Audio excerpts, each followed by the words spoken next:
வந்து பார்த்தீங்கன்னா விஜய் அவர்கள் தவிர்க்க முடியாது. சீமான், அதாவது இது அடுத்த கட்ட 2026 இல்லாமல் அடுத்தடுத்த கட்ட அண்ணாமலை அவர்கள். ஏன்னா ரொம்ப நாளாக நம்ம அவரை பற்றி பேசல. உதயநிதி ஸ்டாலின் அவர்கள். இந்த 4 பேரோட அரசியல் எப்படி இருக்குன்னு பார்க்குறீங்க? அண்ணாமலையிலிருந்து ஆரம்பிக்கலாம். அண்ணாமலை அவர்களை பொறுத்த வரையில் ஒரு டேலண்ட் ஸ்பாட்டிங் எக்ஸசைஸில் பிஜேபி கொண்டு வந்த ஒரு லீடர். அவரை பற்றி பெரும்பான்மையான மக்களுக்கு அவர் உள்ளே வரும்போது யாருன்னே தெரியாது.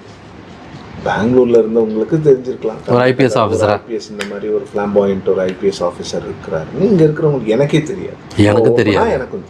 வந்ததுக்கப்புறம் தான் அண்ணாமலை வந்ததுக்கப்புறம் தான் அவர்கிட்ட ஒரு பொலிட்டிக்கல் ஜேர்னலிஸ்டாக எப்படி ஒரு ஈக்குவேஷன் இருக்கணுமோ அவர்கிட்ட அப்புறம் தான் பேச ஆரம்பிச்சிருக்காங்க. ஸோ இப்போ அண்ணாமலையை பொறுத்த வரைக்கும் அவங்க எதுக்கு அவரை கொண்டு வந்தாங்கன்னா பிஜேபியை வளர்க்குறதுக்காக கொண்டு